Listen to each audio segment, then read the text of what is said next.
Hello, bienvenue à toi, je suis Miss Back, fondatrice de la marque du même nom. Bienvenue chez les femmes d'excellence. Ici, on aborde tous les sujets qui permettent aux femmes d'exceller dans tous les domaines de la vie. On parle famille, argent, carrière, entrepreneuriat, maman solo, challenge. Alors oui, tu es au bon endroit. Ici, on est cool, on est entre nous, il y a de la bonne vibe et surtout, on se soutient.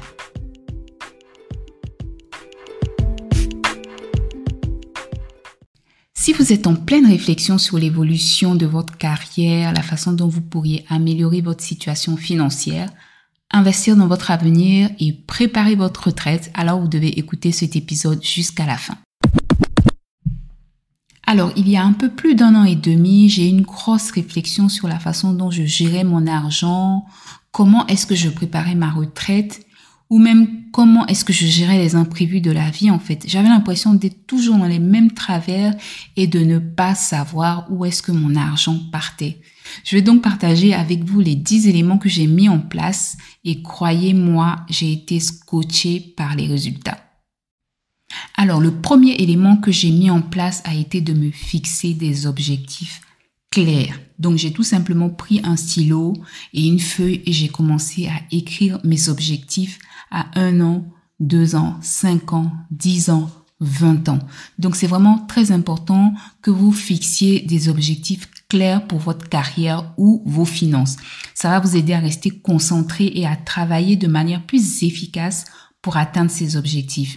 Deuxièmement, mettez ces objectifs dans un endroit où vous allez les voir tous les jours, quitte à les écrire et à les coller quelque part. En tout cas, faut que ces objectifs soient à la portée de votre vue tous les jours. Ça va vous permettre d'être rappelé régulièrement de ce qui compte vraiment pour vous. Il est plus facile vraiment de progresser vers des objectifs qui sont constamment au premier plan dans notre esprit. La troisième chose, c'est d'investir en soi. Je veux dire par là qu'il faut se former. Par exemple, si vous avez besoin d'avoir un peu plus de savoir sur la gestion de vos finances ou même sur l'évolution de votre carrière ou de votre business, si vous avez besoin de certifications, de compétences supplémentaires qui vont vous aider à progresser, n'hésitez vraiment pas à investir en vous. Et ce sont ces certifications-là, ces formations-là qui vont vous permettre plus tard d'augmenter vos revenus. Quatrièmement, c'est d'établir un budget. Écoutez, moi, il y a quelques années, si on me parlait de ça, j'aurais dit, par exemple, que le budget, c'est pour les avares, en fait.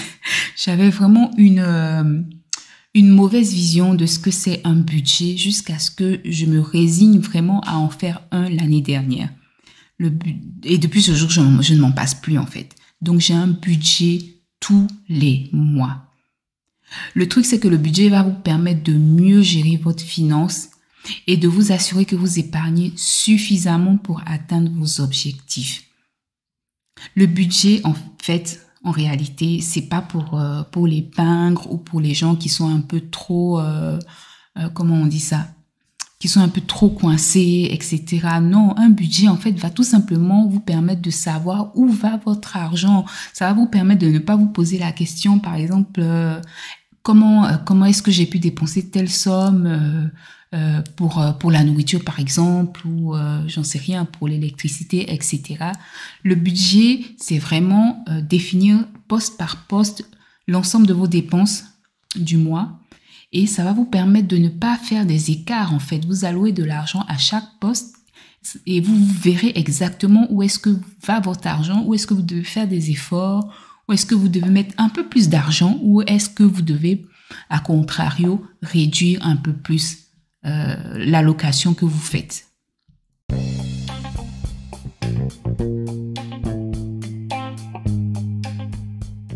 Avant de continuer cet épisode, je voulais également vous rappeler que vous pouvez écouter ce podcast sur toutes vos plateformes préférées, Apple Podcast, Google Podcast, Amazon Podcast et bien sûr Spotify. N'hésitez pas à vous abonner et également à inviter d'autres personnes comme vous à nous rejoindre. C'est parti pour la suite de cet épisode. La 5e chose que j'ai mis en place a été de créer un fonds d'urgence. Donc, c'est de l'argent que je mets de côté et que je ne touche pas. Donc, comme son nom l'indique, c'est de l'argent qui est de côté pour les situations d'extrême urgence. Donc, c'est une somme qui est censée vous permettre de répondre aux imprévus sans avoir à vous endetter, en fait. Donc, c'est quelque chose qu'on peut difficilement mettre en place, mais vous savez que les imprévus, il y en a tout le temps, en fait. Donc, c'est très soulageant de savoir que on a une petite épargne de côté pour ce genre de situation-là. Alors, la 6e chose que j'ai mis en place, c'est de commencer à vraiment épargner pour la retraite. Donc, j'avais par le passé un fonds de pension. Quand j'étais encore salariée, j'avais commencé à épargner en ce sens-là. Et puis, bon, comme je ne suis plus salariée, ce fonds de pension-là n'est plus alimenté. Mais donc, j'ai commencé à chercher d'autres pistes, en fait, pour vraiment sérieusement épargner pour la retraite. Au vu de tout ce qui se passe dans le monde ces dernières années, je vous apprends rien en vous disant que c'est très important de commencer à investir dans votre retraite. Vous ne voudrez pas, au moment de votre âge de retraite, vous retrouver sans un sou ou avoir une allocation vraiment minable. Donc, c'est très important de commencer à penser à la retraite. Ça arrive vraiment plus vite qu'on le pense.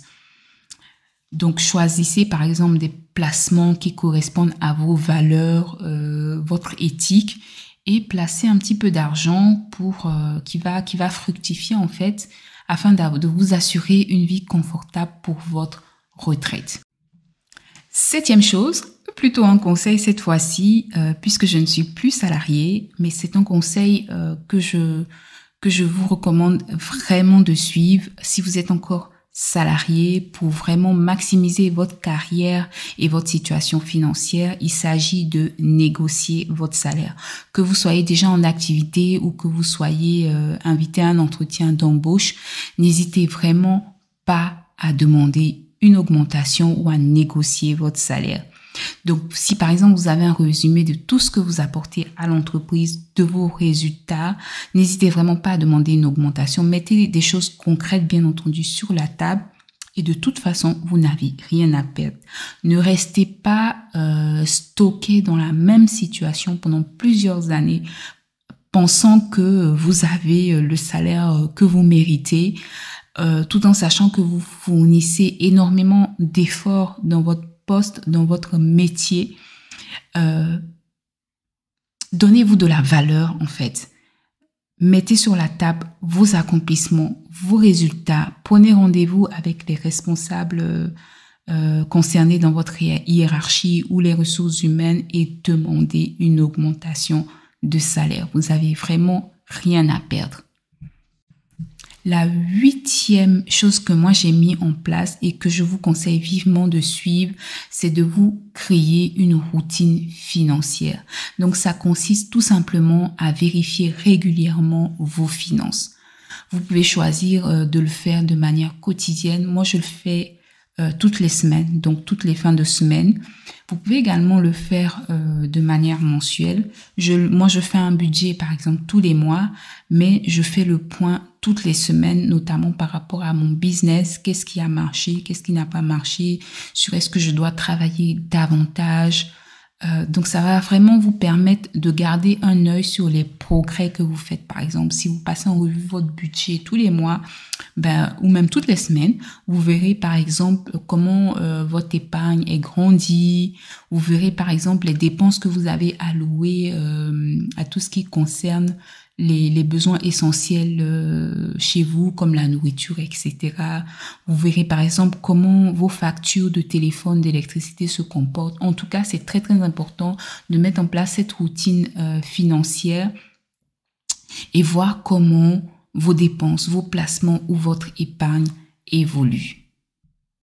9e, celui-là c'est l'un de mes favoris et que je maximise mais à fond depuis quelques années, c'est le réseautage. Donc c'est très important de développer votre réseau professionnel en participant à des événements, en rejoignant des groupes ou en établissant des relations avec des personnes de votre secteur, de votre métier, ou tout simplement avec des personnes avec qui vous partagez les mêmes valeurs en fait. Donc c'est vraiment très important d'être entouré par des personnes qui partagent les mêmes idées que vous, qui vont vous aider à grandir, à évoluer. Donc ça n'a vraiment pas de prix et vous avez tout à y gagner. La dernière chose que j'ai mise moi en place, c'est de m'entourer de soutien et de mentors. Donc, trouvez-vous des mentors, des personnes qui vous soutiennent dans votre parcours professionnel et financier, des gens qui vont vous motiver à relever et à surmonter vos défis et à atteindre vos objectifs. Ce que je voulais dire encore avant de terminer, c'est que lorsque vous définissez vos objectifs pour assurer votre avenir sur le plan professionnel et sur le plan financier, il peut être facile en fait d'oublier ce que vous avez déjà. Donc n'oubliez pas de prendre du recul, de prendre connaissance de ce que vous avez en fait déjà mis en place, d'où l'importance en fait de mettre cette routine dont j'ai parlé précédemment et d'être vraiment reconnaissante pour les choses que vous avez déjà dans votre vie, pour les choses positives que vous avez déjà accomplies.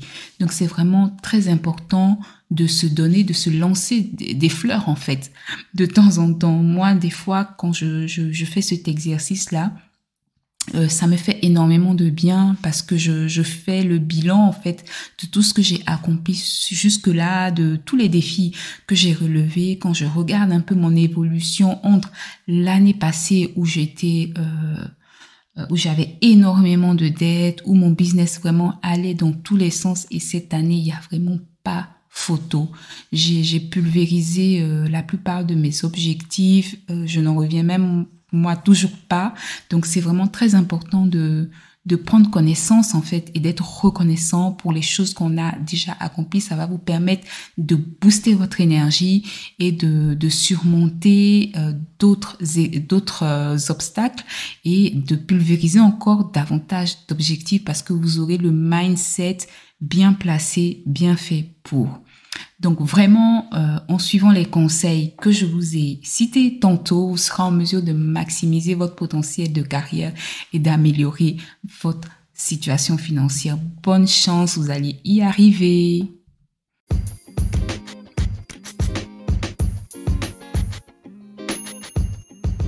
Et voilà, on arrive à la fin de cette émission. J'espère qu'elle t'a plu. N'hésite surtout pas à me laisser des étoiles afin que d'autres femmes d'excellence comme toi puissent nous rejoindre. Et tu pourras également me retrouver sur Instagram ou sur YouTube sous Hello Miss Bag. Je te dis à très vite pour un prochain épisode.